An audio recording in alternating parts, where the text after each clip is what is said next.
This is a good paper towel. Try to get a good lint-free one. You can actually use a rag if you wish, but I'm just going to take some of the pastel on the gritty surface and spread it. And you can see that you can get a really nice dusty appearance.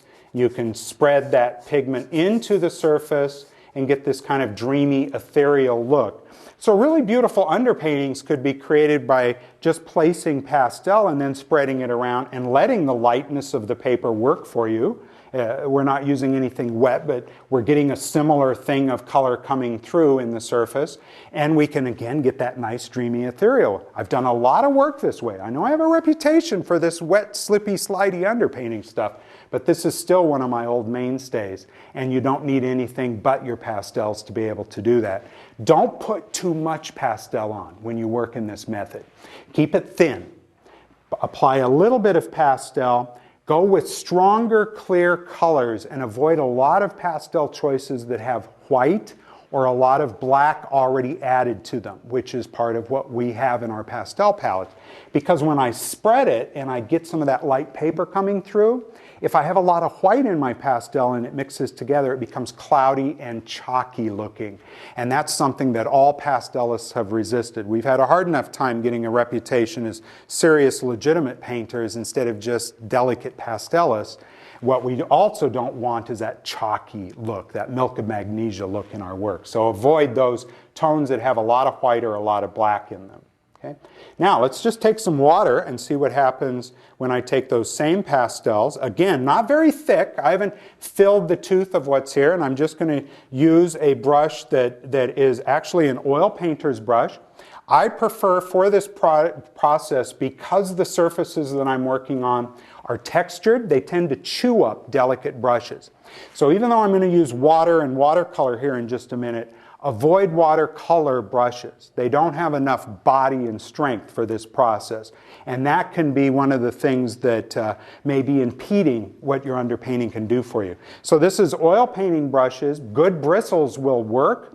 But natural haired bristle brushes tend to break off and flake because they're real hair. These are synthetic. This is nylon-based brushes. Look for brushes that are sold as acrylic oil-based brushes, and those will work really well for you and stand up to the brutality of the sanded surface. So let's just wet the yellow right now, and you can see how beautifully the pastel picks up the water. And then I'll bring it right down into the red and pick the red up into it, very wet, a lot of fluid. And here I'm going to blot my brush a little bit so I don't completely dilute the blue as it migrates down. And just let these colors mingle here for a minute, play with a little bit of the water. And you can see that I get the appearance, basically, of watercolor. That what I'm doing is utilizing a light surface, just like a watercolorist does, to get transparency and translucency. And we're using our pastel. Pastel is pure pigment in a stick form. Watercolor is pure pigment with a little gum in it to hold it down onto its palette. But what are you doing? You're picking up this down here with a brush and water and applying it to the surface.